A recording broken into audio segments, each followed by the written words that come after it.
Selamat pagi, kami dari kelompok 1 kelas A2B Farmasi Klinis Universitas Bali Internasional akan mempresentasikan tentang faktor pertumbuhan, di mana yang kami bahas kali ini adalah tentang eritropoietin atau EPO.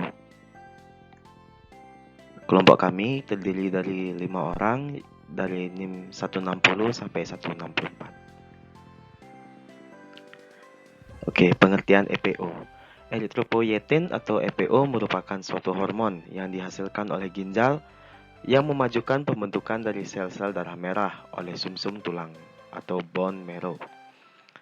Hormon eritropoietin ini dapat terdeteksi dan diukur dalam darah, di mana tingkat dari eritropoietin dalam darah dapat mengindikasikan kelainan sumsum tulang, seperti polisitemia atau produksi sel darah merah yang meningkat, penyakit ginjal, ataupun penyalahgunaan eritropoietin. Struktur eritropoietin. Eritropoietin terdiri dari 30,4 kilodalton glikoprotein dan sitokin kelas 1 yang terdiri dari 165 asam amino. EPO memiliki 4 rantai asam oligosakarid sisi dan berisi hingga 14 residu asam sialat. Porsi karbohidrat yang yang memberikan kontribusi 40% dari berat molekulnya. Rantai samping polisakarida N-link tampaknya penting untuk biosintesis dan sekresi EPO, meningkatkan stabilitas dalam darah, dan membatasi hati H jelas, sehingga memfasilitasi transit sistemik EPO dari ginjal ke sumsum tulang. Reseptor eritropoietin. Reseptor EPO termasuk ke dalam superfamili reseptor sitokin yang meliputi faktor pertumbuhan hematopoietik seperti hormon pertumbuhan, prolaktin, trombopoietin, dan sebagainya.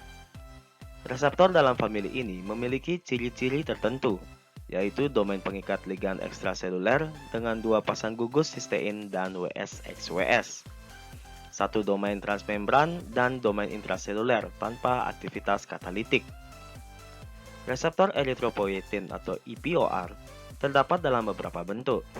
EPOR yang utuh dan fungsional dalam membran sel atau FEPOR terdapat dalam bentuk homodimer. Bentuk ini adalah bentuk terbanyak yang ditemukan dalam sel-sel progenitor eritroid. Selain itu, EPOR dalam sel-sel hematopoietik terdapat juga dalam 2 bentuk, yaitu terpancung, truncated atau TEPOR, dan tersekresi, secreted atau SEPOR. Di luar reseptor ini ada bentuk EPOR lain yang bergabung dengan BCR membentuk helitomultidimer di sel-sel jaringan non-hematopoietik. Fungsi eritropoietin. Fungsi fisiologis pokok dari eritropoietin adalah produksi sel darah merah yang dihasilkan dari proliferasi dan diferensiasi jalur dikontrol ketat.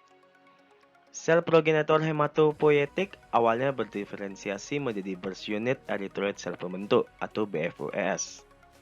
Stimulasi terus-menerus dengan EPO memicu diferensiasi BFUES dalam eritroblast yang kehilangan inti mereka untuk membentuk retikulosit. Setelah beberapa hari, retikulosit kehilangan retikulin dan menjadi eritrosit atau sel darah merah. Sebagai pengatur utama dalam produksi sel darah merah, fungsi-fungsi utama eritropoietin adalah untuk memajukan perkembangan dari sel-sel darah merah dan memulai sintesis dari hemoglobin, molekul di dalam sel-sel darah merah yang mengangkut oksigen. EPO manusia disintesis dalam peritubulus ginjal dan sebagian kecil di hati. Gen EPO manusia terletak dalam kromosom 7 PTER-Ki22, mengandung 5 ekson dan 4 intron. Gen ini memproduksi sebuah polipeptida setelah proses transkripsi yang mengandung 193 asam amino.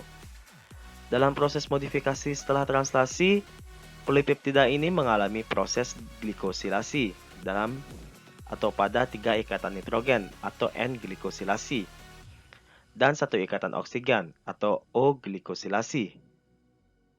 Selanjutnya akan terjadi pembentukan ikatan disulfida bersamaan dengan pelepasan 27 urutan asam amino hidrofobik sekretorik. Pada saat memasuki aliran darah, asam amino arginin Rantai ujung karboksil memisahkan diri, sehingga total jumlah asam amino adalah 165 asam amino. Struktur primer eritropoietin matang mengandung 165 asam amino. Bagaimana eritropoietin sebagai terapi?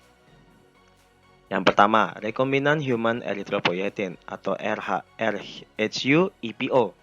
Rekombinan human erythropoietin merupakan gen EPO yang telah diekspresikan pada berbagai jenis sel inang seperti sel mamalia, serangga, tanaman, manusia, bakteri, dan yeast atau jamur. Rekombinan human erythropoietin telah digunakan bertahun-tahun sebagai terapi untuk anemia dengan berbagai penyebab. Sejak tahun 1989, rekombinan human erythropoietin telah dipasarkan secara komersial, yaitu Epogen, yang diproduksi dengan menggunakan sel inang dari mamalia, yaitu CHO cell, untuk obat anemia. Selain itu, RHEPO juga mampu mengurangi kebutuhan transfusi selama pembedahan. Yang kedua, pemakaian klinik penggunaan EPO pada keadaan uremia. Sebelum pemakaian EPO secara massal, sekitar 75% pasien-pasien penyakit ginjal kronik yang menjalani hemodialisis memiliki kadar kurang dari 30%, di mana sekitar 15-25% menurunkan transfusi sel darah merah secara periodik.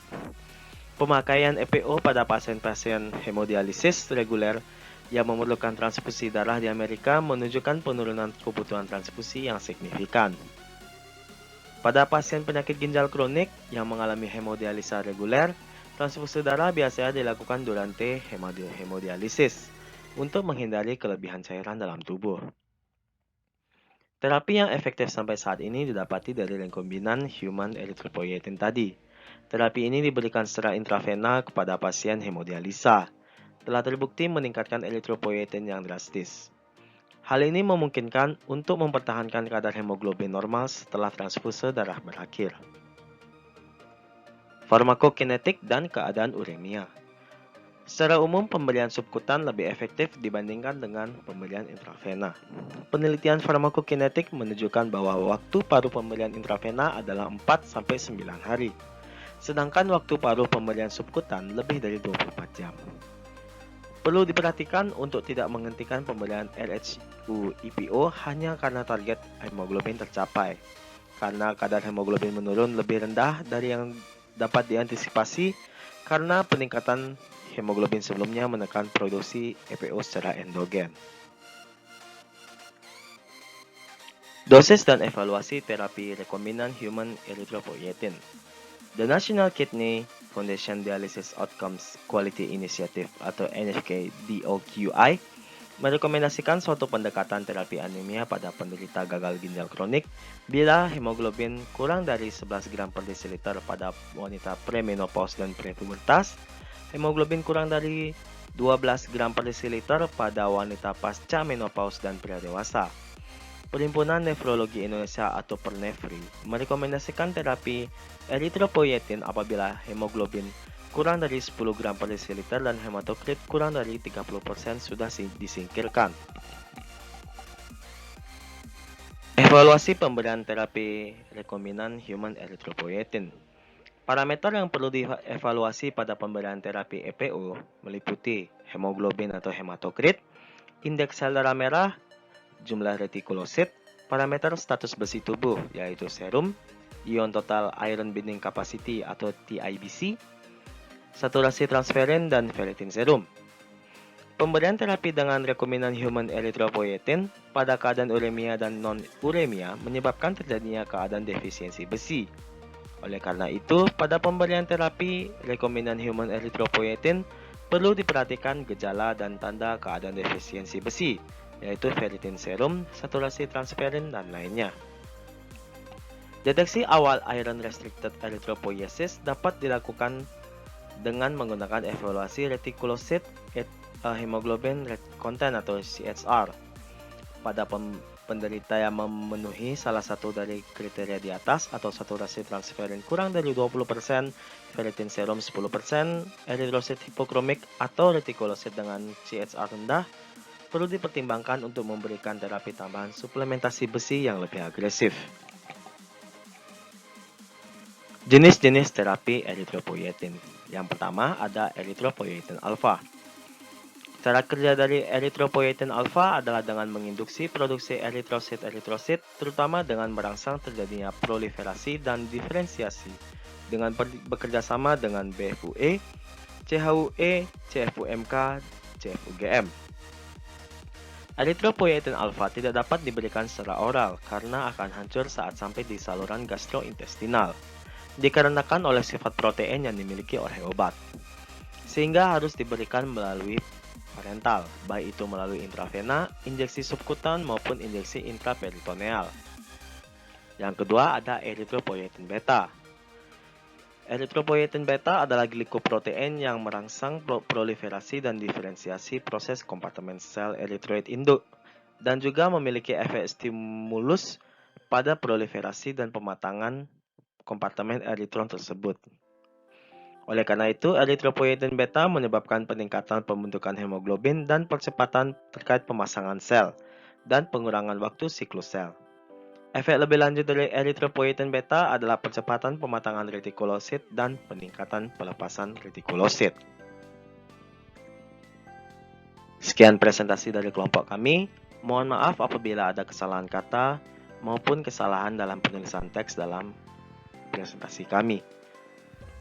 Akhir kata, saya ucapkan terima kasih.